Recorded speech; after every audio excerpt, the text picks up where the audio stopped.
আপনার যদি একটা আইডি কার্ড থাকে তাহলে আপনি বেঁচে যাবেন, আর যদি আইডি কার্ড না থাকে তাহলে আপনার জীবন প্রদীপ নিভে যাবে। কিভাবে? সম্প্রতি একটা ঘটনা দেখলাম, এক অ্যাক্সিডেন্টের রোগী হাসপাতালে আনা হয়েছে, তার রক্তক্ষরণ হচ্ছিল। সেই ব্যক্তির কোনো ডাক্তার তার চিকিৎসা করে নাই, যার কারণে রক্তক্ষরণেই সে মারা গেছে। যদি তার কাছে একটা আইডি কার্ড থাকতো তাহলে কিন্তু সে মারা যেত না। অবশ্যই কেউ না কেউ সেই আইডি কার্ডের মাধ্যমে তার আত্মীয় স্বজনের সাথে যোগাযোগ করত এবং তার চিকিৎসা হতো এবং সে বেঁচে যেত।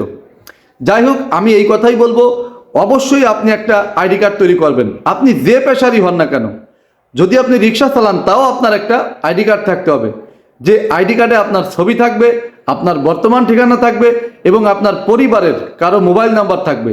আপনার বাবা হতে পারে, মা হতে পারে, স্ত্রী হতে পারে, সন্তান হতে পারে। মোট কথা, কেউ না কেউ জানু আপনার সংবাদটা পায় এরকম একজন, অর্থাৎ আপনার সংবাদ পেয়ে আপনার চিকিৎসা করার জন্য ছুটে আসবে, এরকম কারো মোবাইল নাম্বার অবশ্যই ওই আইডি কার্ডে রাখবেন। আইডি কার্ডটা অবশ্যই গলায় ঝুলিয়ে রাখবেন অথবা প্যান্টে রাখবেন। যাই হোক, এই আইডি কার্ডটা থাকলে কি হবে, আপনার যদি কোনো দুর্ঘটনা ঘটে তাহলে সাথে সাথে আপনার ওই মোবাইল নাম্বারে কল দিলে তারা এসে দ্রুত আপনার চিকিৎসা করতে পারবে এবং আপনি সুস্থ হতে পারবেন। না হলে কিন্তু নিশ্চিত আপনার মৃত্যু, বাঁচার কোনো উপায় নাই।